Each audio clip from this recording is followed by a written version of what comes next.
I feel so unsure as I take your hand and lead you to the dance floor. As the music dies, something in your eyes. Oh là là, ils sont bien ces génériques, faut pas déconner. I never can again. Bon. Mensonge et maladie mentale, on continue. Là, c'est le générique, là, on attend les camarades.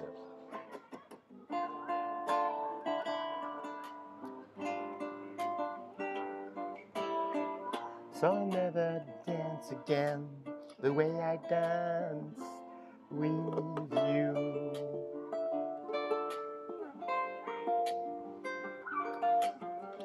Dun dun dun. Bam bam bam bam bam bam bam bam. You defeat of knowing it.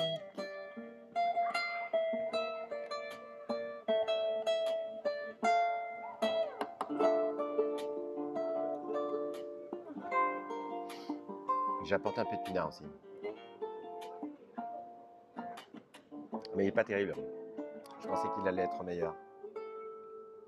Ça arrive, hein. Attends, si ça c'est pas du générique, je sais pas ce que c'est un générique. Bon.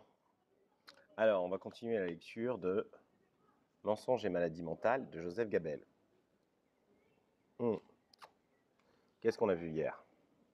On a vu que le fou, la folie, c'était une pathologie de la liberté. On a vu que la supériorité du cancéreux sur le fou, c'était qu'il comprenait sa maladie, le cancéreux, et qu'il avait encore la liberté de la mépriser. Tandis que le fou, non, il ne comprenait pas. Et il était incapable de distance par rapport, il ne pouvait pas mépriser ou se moquer de sa maladie. On a vu aussi que tous les fous avaient un problème, une pathologie de la rencontre en fait. Puis ils rencontraient leur propre délire, et pas les personnes qui le portaient. Mais ce que je vous ai dit, c'était que c'était juste l'intro, c'était pas le truc qui était génial dans ce livre. Donc on va continuer. Donc c'était arrêté, ouais, bon voilà. Donc on est page 17. Et là je continue. Donc il était parti sur la capacité de rencontre, en disant que, je ne sais pas si vous vous souvenez, il croise des gens, le fou croise deux personnes habillées en noir dans la rue, et il s'imagine que c'est le signe d'un complot contre lui. Et Joseph Gabel montre que il est incapable du coup, le fou, de rencontrer ces personnes-là, ces vraies personnes-là, parce qu'il a projeté sur elles sa folie. Donc ce qu'il rencontre, en les croisant, ou même en leur parlant, c'est sa paranoïa en fait. Ce n'est pas les vraies personnes qui sont là. Il est incapable de rencontrer. Et c'est pour ça que Joseph Gabel dit qu'il n'y a pas d'amitié dans les sanatoriats, mais il y en a dans les... il n'y a pas d'amitié dans les asiles, mais il y a des amitiés dans les sanatoriats. Les tuberculeux sont amis entre eux, pas les fous en fait. Voilà, donc... Et donc il est sur cette histoire de rencontre. Donc la capacité de rencontre est une donnée anthropologique primordiale, et la question se pose de savoir pourquoi certains êtres en sont privés. Dans le fétichisme sexuel, la dégradation de la rencontre est évidente. Aimer un objet, c'est se refuser au dialogue. Mais le phénomène est moins rare qu'on ne le pense, et tous ces protagonistes sont loin de se trouver dans les asiles. Ça, c'est très important. Parce que moi, ce qui m'avait marqué à propos de ce livre, c'est qu'en fait, il montre qu'il y a plein de fous en liberté. On le dit en rigolant. On le sait, on en croise. Mais lui, il explique que c'est grave, en fait. Il y a plein de gens qui sont des crypto-fous, ou des fous pas répertoriés, mais qui sont fous. Puis il y en a qui sont gravos, mais qui ne sont pas en asile. Et puis il montre comment on passe comme ça, comment n'importe qui peut passer de stade de petite folie, de petit défleurement de la folie à s'enfoncer un petit peu et puis devenir complètement barjot en fait. Et c'est ça qui me plaisait en fait, ce qui m'a plu aussi beaucoup dans ce livre. Donc, tous les hommes aiment posséder une femme, toutes les femmes aiment avoir un homme. Combien y en a-t-il dans les deux sexes prêts à assumer loyalement un dialogue d'égal à égal? Là encore, Le fétichisme pêche surtout par excès de logique. Il tire les conclusions extrêmes d'une situation dont le terme consacré de possession amoureuse souligne le caractère général. Dans un ouvrage célèbre, Gabriel Marcel a opposé la sphère existentielle, celle de l'être, à celle de l'avoir. Notre vie amoureuse est encore actuellement partagée entre ces deux sphères. Des sociologues se sont penchés sur le problème de la structure probable de la vie sentimentale des générations à venir. J'adore cette phrase. J'adore cette phrase. Le problème de la structure probable de la vie sentimentale des générations à venir. Putain, c'est un super titre. Ou alors, en commençant après à la structure. La structure probable de la vie sentimentale des générations à venir. Ça ferait un titre de roman extraordinaire. Je continue. Il faut souhaiter que cette structure soit marquée par un déplacement d'accent de l'avoir vers l'être. Moi, je ne suis pas du tout d'accord avec ce qu'il dit, mais bon. Un personnalisme de la vie amoureuse. Dans une société entièrement désaliénée, des aberrations comme le donjuanisme, la femme considérée comme objet, ou comme le fétichisme, l'objet promu au rang de femme, ne devraient pas normalement trouver leur place. J'avais déjà dit que je n'étais pas d'accord quand il parlait du fétichisme, mais alors là, ça m'amuse toujours. En fait, les mecs, vous voyez, qui ont cette tête et qui fustigent le donjuanisme. D'accord, mon gars, ils sont trop verts et bons pour des goujats, mais si tu pouvais choper facilement, tu serais pas en train de dire que les donjons sont des fous. Et pareil pour le fétichisme, en fait, cette idée que la personne est remplacée par l'objet. Le fétichisme, c'est beaucoup plus large. C'est le détail, c'est métonymique, en fait. Et quelqu'un qui, par exemple, va fétichiser le détail d'un corps, c'est parfaitement que ce détail, que ce morceau de corps appartient à un être. C'est juste que c'est une concentration. C'est pas une... Enfin bref, donc il raconte beaucoup de conneries. Mais c'est pas grave, par ailleurs, il est brillant. Enfin, la maladie mentale, de façon générale, l'aliénation individuelle ou collective, implique presque obligatoirement une dégradation de valeur, une dévalorisation du monde propre du malade. Dans le cas du fétichisme, cette dévalorisation me paraît évidente. Bah non. Erwin Strauss considère que toute perversion sexuelle a pour base une forme de dévalorisation. Ça, oui. Ça, oui. Mais moi, je ne considère pas que le fétichisme soit une dévalorisation ou une perversion. Mais par contre, c'est vrai que dans la perversion qui, pour moi, ne peut pas exister sans une dimension sadique, méchante. Il n'y a pas de perversion sans méchanceté. Donc lui, il construit des types idéaux. Moi aussi, j'en construis des types idéaux. Et moi, je dis qu'il n'y a pas de perversion s'il n'y a pas de méchanceté. Et donc le fétichisme, s'il n'y a pas de méchanceté, il n'y a pas de perversion. Mais par contre, il y a une dégradation, là, ce qu'il dit après, quand il dit toute perversion sexuelle a pour base une forme de dévalorisation, ça oui, la perversion comme méchanceté, elle dévalorise toujours son objet, en fait. Et toujours. Je sais pas, moi, les mecs qui réduisent leur copine, qui la font tourner, qui la prêtent à leurs amis, c'est une dévalorisation, en fait. Et c'est pervers. Donc, voilà, moi je trouve. Je ne saurais ici entrer dans les détails de cette question, mais je lui donne volontiers raison. Il n'est pas rentré dans les détails, effectivement. Mais ce n'est pas un truc important. Mais il n'y a pas que le fétichisme sexuel comme exemple de cette dévalorisation. Non, ce n'est pas une dévalorisation, le fétichisme. Là, vous vous dites, mais attends, il nous dit qu'il va nous lire un livre, et puis en fait, on ne lui a pas demandé de dire son avis, de ne pas être d'accord avec l'auteur. C'est Joseph Gabel, merde. Il a des diplômes. Alors que l'autre, il est sur son balcon. Ouais, mais je fais ce que je veux, en fait. Tu dis ce que je veux. Moi aussi, j'ai des diplômes. Mais il n'y a pas que le fétichisme sexuel comme exemple de cette dévalorisation. Le schizophrène, le maniaco-dépressif en constituent des illustrations non moins valables. Si le schizophrène catatonique reste figé comme une statue, c'est que nulle valeur ne sollicite son action.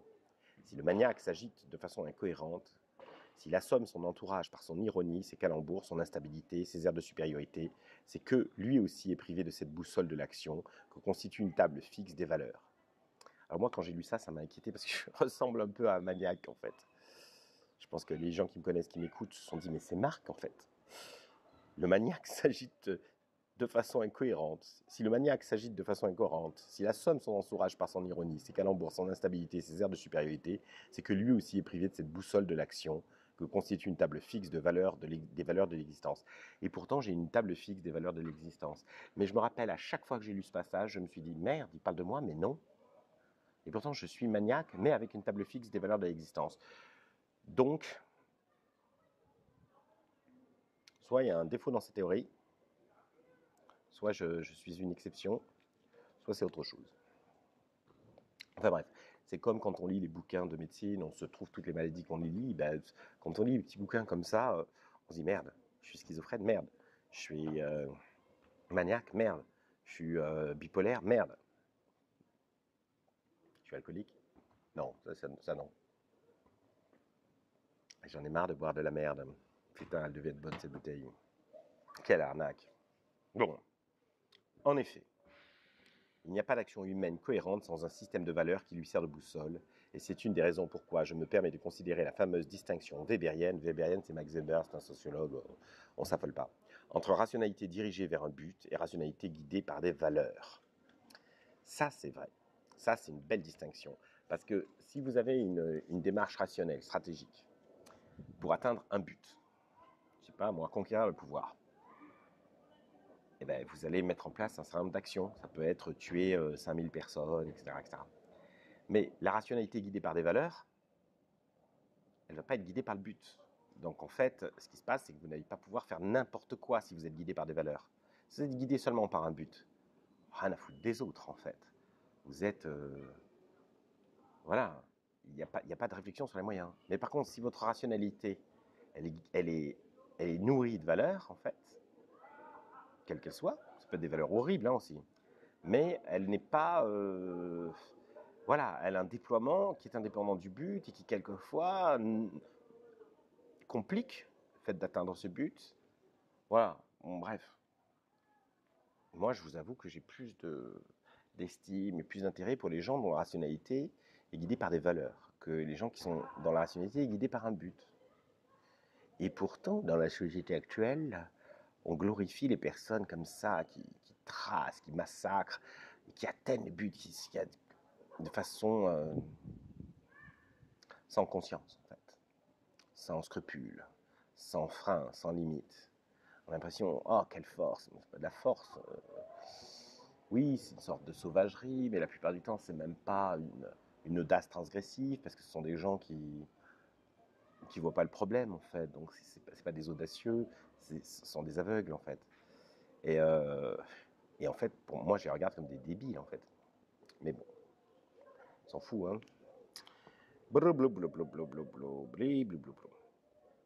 Où j'en suis? Voilà, l'équilibre de notre table de valeurs est une dimension essentielle de notre santé morale, de même que l'état d'anomie sociale. Alors l'anomie, c'est la dissolution des liens, en fait. Quand on est dans des sociétés très liées, où les familles sont très constituées, les gens se voient souvent, etc., c'est le contraire de l'anomie, quoi. Mais l'anomie, c'est quand tout le monde est dans une grande ville un peu seul, quelqu'un peut mourir, on le découvre son corps 6 semaines plus tard. Ça, c'est l'anomie. Et donc, il parle de ça. De même que l'état d'anomie sociale engendre, comme l'a montré Durkheim, Émile Durkheim, inventeur de la sociologie, une tendance au suicide, de même l'état d'anomie individuelle est toujours lourd de la menace de psychose. Ça, on s'en fout. Durkheim, c'est intéressant. C'est le mec qui, à partir des statistiques de suicide, a montré que la sociologie était une science, puisqu'il pouvait prévoir le nombre de suicides de l'année suivante. Et ça, peu de gens le savent. Mais en fait, on sait déjà à un près le nombre de gens qui se suicideront à Paris l'année prochaine. Alors que c'est censé être une décision extrêmement personnelle, extrêmement mystérieuse. Et on peut le prévoir en fonction de l'anomie. Et donc le fait de la prévisibilité a rendu la sociologie, à partir de l'étude de Durkheim sur le suicide, lui a donné son cachet scientifique. Bon, c'est une science humaine, c'est pas les mathématiques, mais c'est une science quand même, puisqu'on peut prévoir. Et là, là, bon, c'était un peu compliqué, on a un beau passage bien clair. Donc je vous demande, là, c'est ce que je vous disais au tout début, il y a des moments, il jargonne, et puis quelquefois il nous sort comme ça une tartine, nickel, avec la confiture de groseille, le beurre, tout est nickel. Récapitulons. Le malade mental est un être esseulé. La psychopathologie est donc la pathologie de la solitude. C'est un être qui a perdu la station debout. La psychopathologie est donc une pathologie de la liberté. C'est souvent un égocentrique qui n'arrive pas à dialoguer, qui a perdu le sens de la rencontre. La psychopathologie est donc une pathologie de la rencontre. C'est enfin quelqu'un dont le monde propre s'est vidé de valeurs, ou dont les valeurs propres se sont dégradées. La psychopathologie est par conséquent également une pathologie de l'expérience axiologique, une pathologie des valeurs. L'expérience axiologique, vous voyez, comment je pourrais expliquer ça voilà, un axe, vous voyez. C'est, je ne sais pas, une planche sur laquelle vous vous tenez, en fait. S'il n'y a plus de planche, vous tombez, ou, vous voyez. C'est les fondations, en fait. En gros, la folie, c'est une pathologie des valeurs. Le fou n'a plus de valeur. Il ne sait plus quelle valeur il a. Sa raison, sa logique s'est affranchie de toute contrainte valorielle. Ce qui fait que les gens qui s'imaginent surpuissants en se branlant de tout le monde, attendez, où là il y a du vent, en fait, sont des personnes à qui il manque une dimension humaine et qui sont supérieurs, comme le cafard est supérieur à l'homme, parce qu'il y aura encore des cafards quand l'homme ne sera plus là, parce qu'ils sont plus simples, plus résistants, effectivement, mais tellement moins complexes. Donc, blablabla, voilà. Voici 3 définitions différentes, mais qui présentent une certaine convergence. On peut dire que les notions de dialogue et de rencontre sont synonymes. Aux yeux d'un philosophe de métier, c'est peut-être simpliste. Tant que nous nous cantonnons dans le domaine psychopathologique, nous pouvons admettre cette synonymie comme hypothèse de travail. De leur côté, les concepts de liberté, de valeur et de rencontre sont eux aussi, sinon synonymes, du moins convergents. Le mot français « rencontre » implique le postulat d'une valeur égale, ou à tout le moins comparable, et point obligatoirement une intention amicale.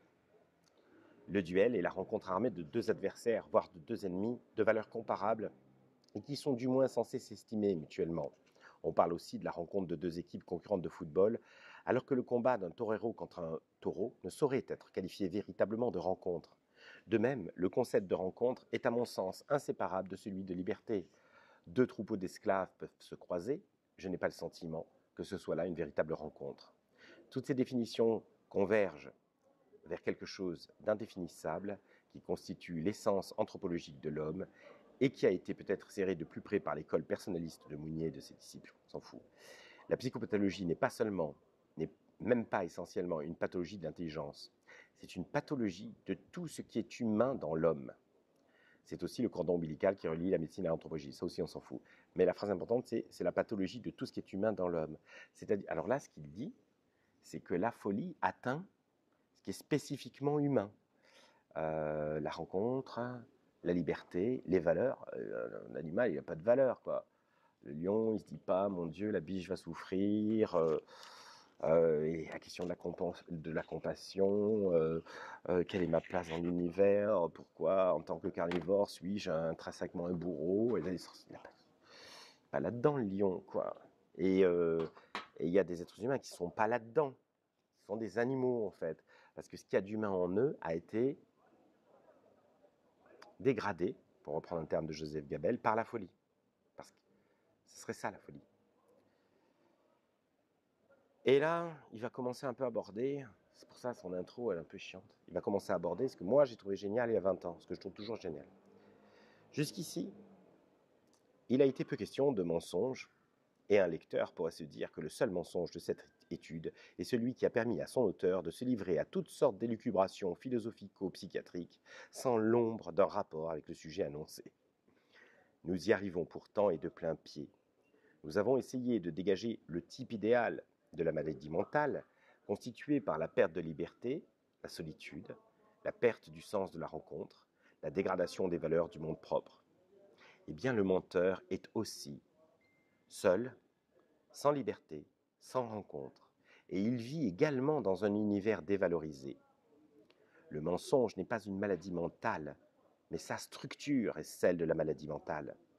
Il n'est plus permis en 1966 de faire une étude sur un sujet philosophique sans employer le terme structure. Je ne l'ai pas utilisé jusqu'ici, cette fois cette omission est réparée. Bon, là, il fait allusion à l'impérium de la théorie structuraliste dans les années 60. Bon, ça, on n'a pas besoin de comprendre, parce que de toute façon, on n'a pas besoin de la connaître, Lévi-Strauss et tout ça, etc., parce que le mot structure, il parle tout seul, quoi, en fait.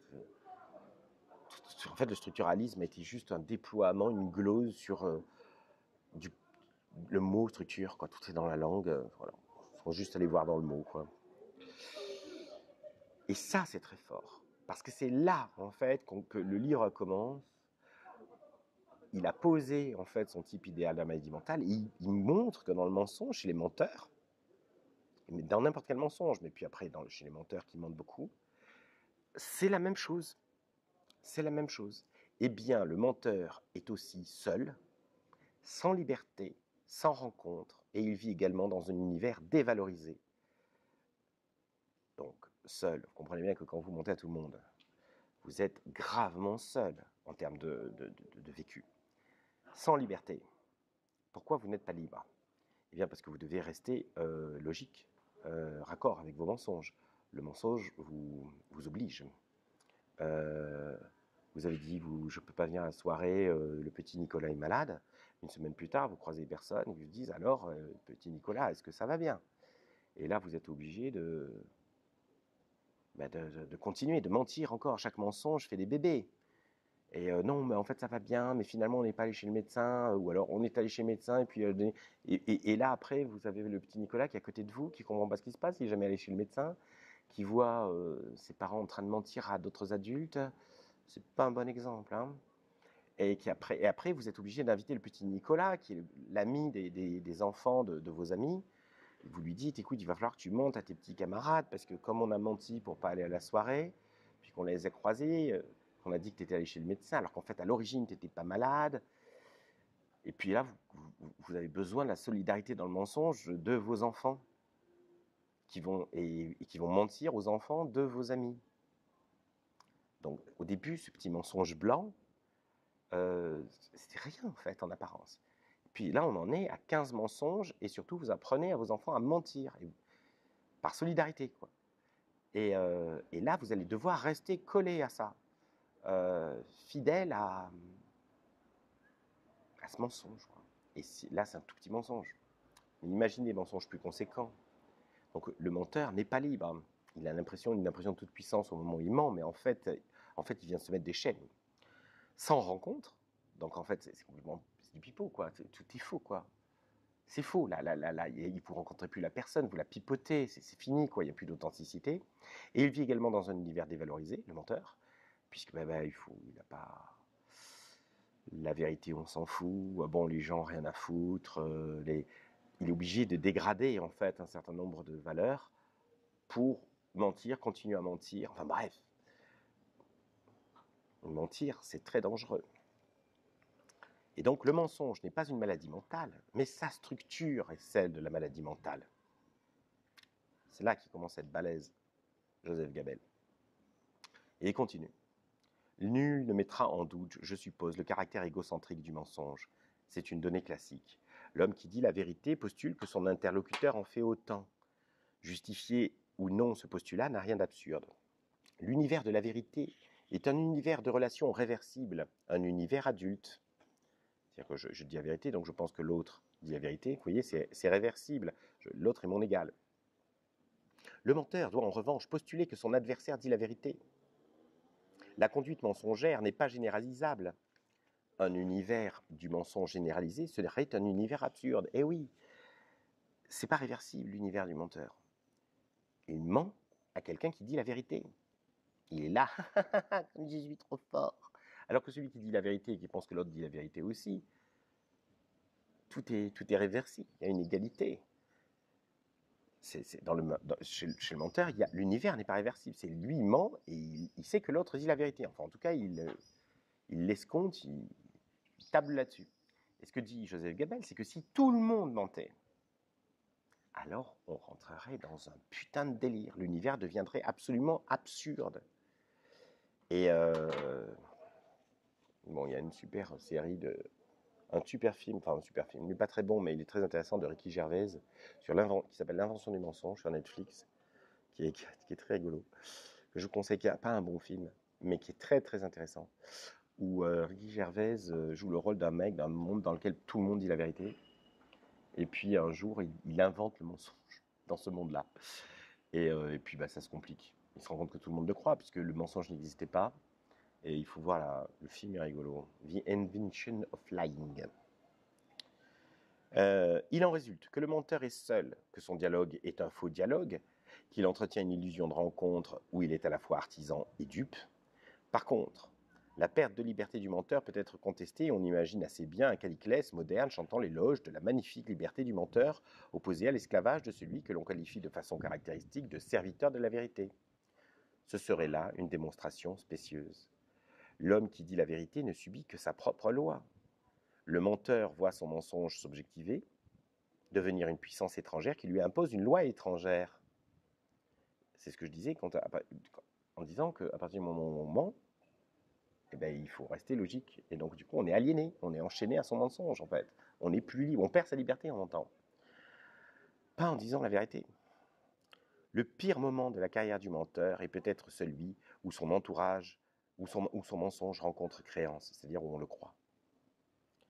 C'est un thème littéraire assez courant. Je me bornerai à citer le film bien connu, Le Général de la Rovere, ou encore le roman de Joseph Conrad, dont on a fait également un film, Sous les yeux de l'Occident.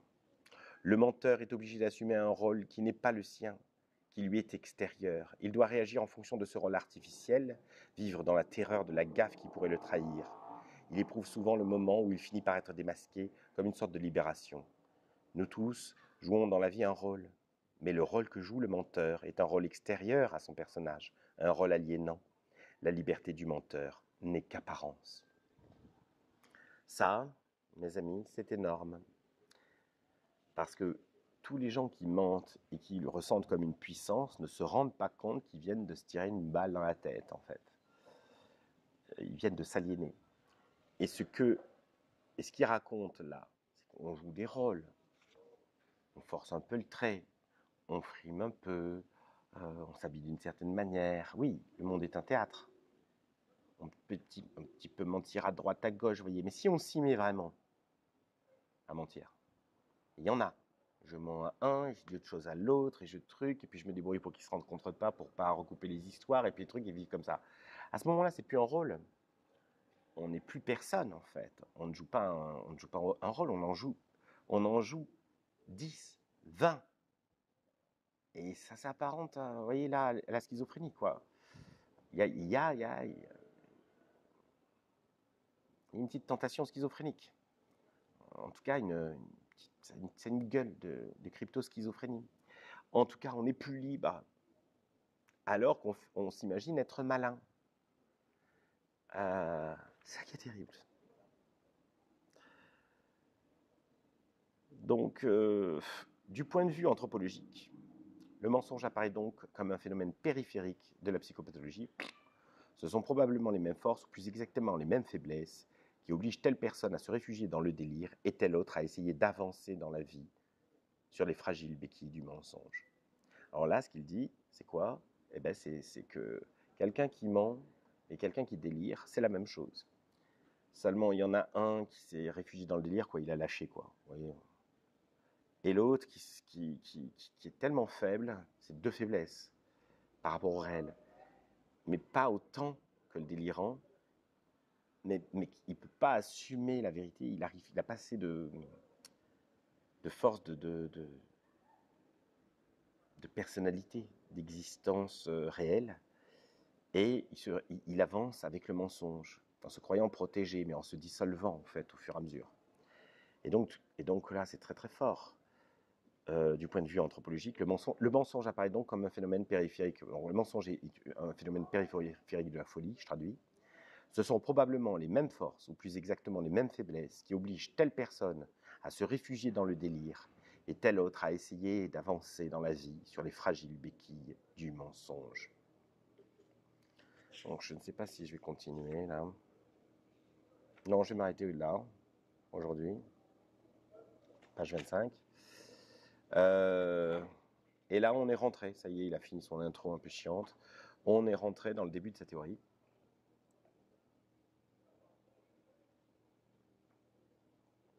Et je pense que ça peut intéresser tout le monde, en fait. Enfin, tous les gens qui réfléchissent un peu à eux-mêmes, qui se disent, faut que je soigne mon karma.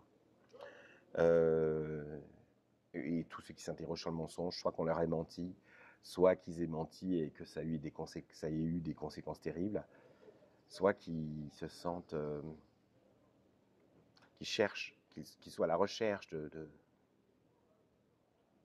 d'un sol solide et qu'ils se doutent que ça a quelque chose à voir avec leur rapport à la vérité et au mensonge. Bon, j'ai refait les...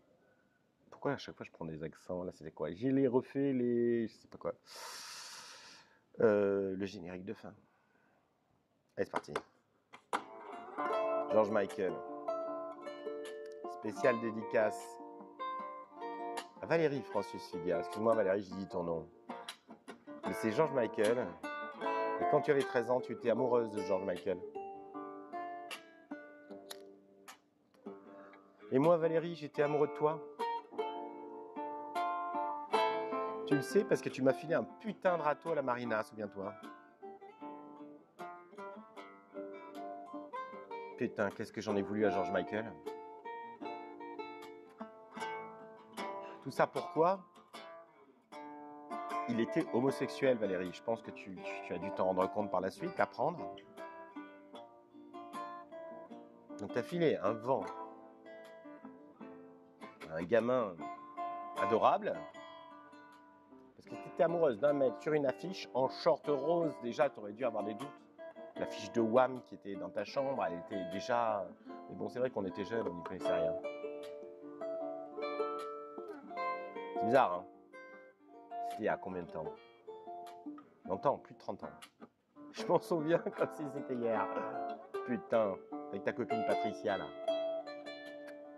C'est pas cool, Valérie, d'amener sa copine quand on veut crucifier quelqu'un. Elle était là à côté.